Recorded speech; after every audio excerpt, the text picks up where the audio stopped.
हरिओम प्रिय दर्शकों, यदि आपकी कुंभ राशि या कुंभ लग्न है तो इस वीडियो को बहुत ध्यान से देखिएगा, समझिएगा। इस वीडियो में हम चर्चा करने वाले हैं काल सर्प योग की। 25 अप्रैल 2025 से काल सर्प योग बनने जा रहा है और ये लंबे समय तक के लिए है। क्या कैसा प्रभाव हमें मिलेगा और हमें क्या सावधानी रखनी चाहिए, क्या उपाय करना चाहिए, सभी कुछ जानेंगे। परंतु उससे पहले एक बहुत ही महत्वपूर्ण मैं सूचना आपको दे दूं। प्रिय दर्शकों, यदि आप फ्री में जन्म कुंडली विश्लेषण करवाना चाहते हैं और कई बार क्योंकि मैं देखता हूं कि बहुत सारे लोगों का मैसेज आता है कुंडली विश्लेषण करवाना चाहते हैं, परंतु उनकी व्यवस्था नहीं हो पाती है दक्षिणा देने की। इसलिए इसमें समस्या कई हो जाती हैं। इसमें कभी फिर हम इसकी चर्चा करेंगे, परंतु ये होता कि नहीं, जिनके पास नहीं व्यवस्था है उनकी भी हो पाए, परंतु इसमें कुछ समस्याएं होती हैं जिसकी वजह से ये चीज़ें नहीं हो पाती। तो हमने आप लोगों के लिए एक मौका है इसमें कि यदि आप फ्री में जन्म कुंडली विश्लेषण मुझसे करवाना चाहते हैं तो आपको डिस्क्रिप्शन में, वीडियो के नीचे डिस्क्रिप्शन में एक लिंक मिलेगी टेलीग्राम की। थोड़ा आप नीचे जाएंगे तब ये लिंक मिलेगी। तो वो टेलीग्राम चैनल की है, हमारे चिंतामणि ज्योतिष समाधान केंद्र के नाम से ही टेलीग्राम में चैनल है। तो आप लिंक से क्लिक करेंगे तो आप टेलीग्राम में पहुंच जाएंगे और आप ज्वाइन कर सकते हैं चैनल को। और या तो आप यूट्यूब सीधे टेलीग्राम में ही जाके सर्च करके भी जुड़ सकते हैं, क्योंकि जो लोग फेसबुक में देख रहे होंगे तो उनको ये लिंक नहीं मिल पाएगी, क्योंकि फेसबुक में संभवतः लिंक वगैरह अलाउड नहीं है। तो जिसकी वजह से ये लिंक नहीं डाली गई फेसबुक में। तो आप डायरेक्ट या तो यूट्यूब में आके और फिर लिंक से क्लिक करके जुड़ सकते हैं, या तो डायरेक्ट आप टेलीग्राम में सर्च कर सकते हैं चिंतामणि ज्योतिष समाधान केंद्र, इसी के नाम से ही टेलीग्राम में भी है। तो जब आप टेलीग्राम को ज्वाइन करेंगे, जुड़ेंगे वहाँ से, तो आपको एक वीडियो मिलेगी जिसमें बताया गया है कि आप फ्री में जन्म कुंडली विश्लेषण कैसे करवा सकते हैं। तो आपको जैसा बताया गया है वीडियो में, उसी प्रोसेस को फॉलो करना है, उसी के अनुसार आपका हो पाएगा। आपको ना तो डायरेक्ट व्हाट्सएप में मैसेज करना, ना तो फ़ोन कॉल करना है। आपको जो वीडियो में बताया गया है, टेलीग्राम में बताया गया है, उसके अनुसार ही आपको फ्री कुंडली विश्लेषण होगा। और आगे भी कोशिश जारी रहेगी, क्योंकि लोगों की हेल्प हो पाए। पर आगे की तो हम आगे चर्चा फिर करेंगे जब जैसा रहेगा। पर हाँ, टेलीग्राम से ज़रूर जुड़िए और जुड़े रहिए, क्योंकि आगे जो जैसा रहेगा तो आपको वहाँ पर जानकारियाँ मिलती रहेंगी। चलिए जानते हैं कि ये काल सर्प योग कैसे क्या बन रहा है। तो 25 अप्रैल 2025 को ये निर्मित होगा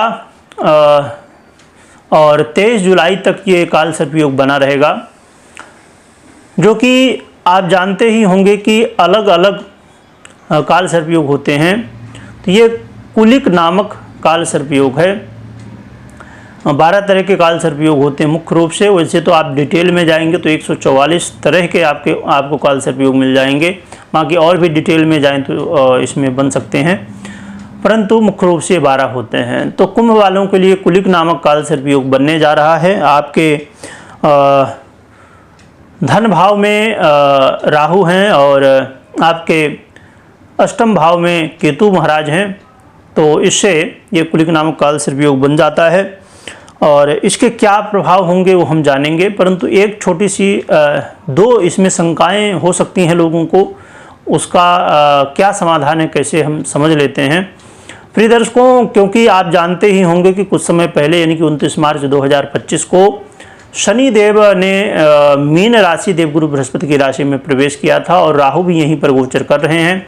अन्य ग्रह शुक्र, बुध आदि इत्यादि भी ग्रह यहाँ पर मीन राशि में वर्तमान में गोचर कर रहे हैं, जिसकी वजह से कुछ लोगों को ये शंका हो सकती है कि हाँ, ये काल सर्प योग कैसे बनेगा फिर जब कई ग्रह हैं एक साथ, राहु के साथ में एक ही भाव में हैं।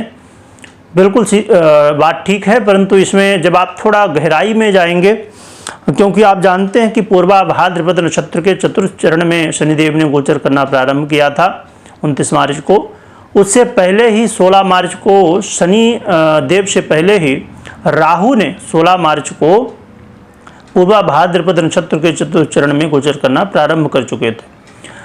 और अब जब आप थोड़ा सा और गहराई में जाएंगे, आप राशि में गए तो यहाँ पर नहीं समझ में आएगी चीज़ें, परंतु आप नक्षत्र में जाइए, फिर चरण में जाइए नक्षत्र के, और चतुर्थ चरण में जब आप पहुँचेंगे तो उसके बाद आप अंश, विकला और कला वाइज जब आप चेक करेंगे तो आपको ये समझ में आएगा कि शनि मीन की ओर बढ़ रहे हैं और केतु ये राहु कुंभ की ओर, और राहु और शनि एक दूसरे को क्रॉस कर चुके हैं, यानी कि राहु कुंभ की ओर आ चुके हैं और शनि मीन की ओर, है ना। तो जिसकी वजह से ये एक साथ नहीं है और इसी वजह से ये काल सर्पयोग 25 अप्रैल से बनने जा रहा है। ये चीज़ मुझे लगता है क्लियर हो चुकी होगी आप लोगों को, और एक शंका अभी नहीं है, थोड़ा आगे चल के होगी, क्योंकि मई में राहु और केतु के परिवर्तन होंगे। तो केतु सिंह में चले जाएंगे और मंगल भी रहेंगे सिंह में, जिसकी वजह से फिर यही प्रश्न उठेगा कि वहाँ पर फिर यही स्थिति बन जाएगी जैसे अभी मीन में बनी हुई है। तो वहाँ पर भी आप यदि चेक करते हैं कि पूर्वा फाल्गुनी नक्षत्र यानी कि सिंह राशि में आता है, तो पूर्वा फाल्गुनी नक्षत्र के जब आप डीप में थोड़ा सा जाएंगे, विकला कला वाइज, अंश वाइज, तो चीज़ें फिर आपको यहाँ क्लियर होंगी कि 23 जुलाई को मंगल और केतु ये दोनों एक दूसरे को क्रॉस कर चुके होंगे, तो फिर ये योग पूर्ण हो जाएगा। तो मुझे लगता है कि ये दोनों शंकाएं आप लोगों की दूर हो गई होंगी। अब हम आगे बढ़ेंगे, परंतु उससे पहले एक चीज़ और भी ध्यान में रखिएगा कि यदि आपकी पर्सनल जन्म कुंडली, आपकी कुंडली में काल सर्पयोग बना हुआ है, कुलिक नामक या अन्य भी जो भी 12 या 144 काल सर्पयोग होते हैं, तो किसी भी तरह काल सर्पयोग यदि आपकी जन्म कुंडली में बना हुआ है पहले से, या राहु केतु ऐसी स्थिति में है जो कि आपको अच्छा फल नहीं दे रहे हैं, उनकी दशा, अंतर्दशा, प्रत्यंतर दशा इत्यादि चल रही है, तो ऐसी स्थिति में फिर ये प्रभाव आपको ज़्यादा देखने को मिल सकते हैं। ये चीज़ें आपके साथ घटित हो सकती हैं जो हम समझने जा रहे हैं। और यदि इसके विपरीत स्थिति हुई, यानी कि राहु और केतु बहुत अच्छे फल देने वाले हैं आपकी कुंडली में, उनकी दशाएं चल रही हैं, तो फिर ऐसे में आपको उसके विपरीत फल मिल सकता है, जैसा हम समझेंगे। चलिए जानते हैं क्या फल हमें ये देने वाले हैं।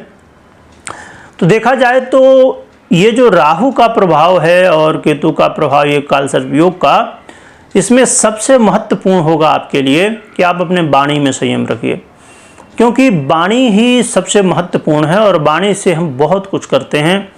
तो किसी को कुछ कहने से पहले बहुत सोच समझ के बोलिएगा, क्योंकि इस समय ये देखने को मिल सकता है कि आपस में ही घर परिवार में ही लड़ाई झगड़े होने की संभावनाएं बढ़ेंगी। इस समय पैतृक संपत्ति को लेकर समस्याएं बढ़ सकती हैं, आपस में कहीं न कहीं मन मुटाव की स्थितियां बन सकती हैं, या आप किसी से बात कर रहे हैं या आपका वाणी से संबंधित काम है तो इसमें भी बाधाएं आ सकती हैं। बैंक बैलेंस में उतार चढ़ाव हो सकता है, और यात्रा यदि आप कर रहे हैं तो यात्रा में बहुत सतर्कता बरतिएगा, क्योंकि चोट चपेट लगने की स्थिति या यात्रा में अन्य समस्याएं देखने को मिल सकती हैं। तो आपको बहुत ध्यान रखना है। साथ में स्वास्थ्य का भी ध्यान रखिएगा, क्योंकि इस समय स्वास्थ्य से संबंधित प्रॉब्लम हो सकती हैं, और ख़ासकर गंभीर बीमारियां या तो गुप्त रोग संबंधित समस्याएं होने की संभावनाएं और भी ज़्यादा बढ़ेंगी। और जब राहु और केतु का प्रभाव होता है और उसकी राहु केतु की वजह से स्वास्थ्य में समस्याएं आती हैं, तो फिर ऐसी स्थिति में हमें क्या प्रॉब्लम है ये आप कितना भी चेक करवा लीजिए, आपको जल्दी मालूम ही नहीं पड़ेगा। जिनके साथ ये घटनाएं घटती हैं वो लोग समझ सकते हैं कि लोग चेक करवाते रहते हैं, तकलीफ़ तो है, परंतु उसमें कुछ मेडिकल साइंस आपका कुछ बता नहीं पाता कि क्या प्रॉब्लम है। उसमें सब नॉर्मल आएगा, परंतु प्रॉब्लम कुछ न कुछ रहेगी। तो इसीलिए जो है कई बार आप दवाई बहुत सारी लेते हैं तो फ़ायदा भी नहीं करते हैं। तो ये चीज़ें हो जाती हैं, राहु केतु के जब प्रभाव में आ जाते हैं आप स्वास्थ्य को लेकर खासकर, या किसी भी स्थिति में राहु केतु का प्रभाव जब होता है तो व्यक्ति चीज़ों को समझ नहीं पाता है। तो इन विषयों का ध्यान रखिए। और इसके अलावा लॉटरी, जुआ, सट्टा इत्यादि से संबंध रखते हैं या ऐसा कोई काम जो बहुत ज़्यादा आपके स्किल पर, आपके सोच समझ के ऊपर नहीं है, अचानक स्थिति वाला है, तो ऐसे में प्रॉब्लम हो सकती है। परंतु यदि मैंने जैसे कहा कि यदि राहु केतु बहुत अच्छी स्थिति में हुए तो ये बहुत बड़ा मौका भी आपके लिए हो सकता है कि लॉटरी, जुआ, सट्टा इत्यादि में आपको बड़ा बेनिफिट मिल जाए, या तो अचानक धन प्राप्ति के अन्य रास्ते आपको मिल सकते हैं इस समय। तो देखा जाए तो ये जो स्थिति बनने जा रही है ये बहुत महत्वपूर्ण है। जो लोग रिसर्च वर्क करते हैं उनके लिए भी थोड़ी मुश्किलें बढ़ेंगी। तो इन सब विषयों को लेके आप सतर्कता बरतिएगा, सावधानी बरतिएगा, जिससे आप समस्या में ना आएँ। रही बात की उपाय की, परंतु उससे पहले मैं बता दूं हमेशा की तरह कि आपको कोई भी निर्णय लेना है तो आप अपने पर्सनल जन्म कुंडली का विश्लेषण करवाएं या तो खुद करें, इसके बाद ही निर्णय लें, तो ये आपके लिए अच्छा रहेगा। और उपाय की हम बात करें तो भगवान भोलेनाथ की खूब आराधना करिए। भगवान भोलेनाथ की आराधना से काल सर्प योग जनित या नवग्रहों से जनित समस्याओं में आपको राहत देखने को मिलेगी, भगवान की कृपा देखने को मिलने वाली। तो वीडियो देखने के लिए बहुत बहुत धन्यवाद।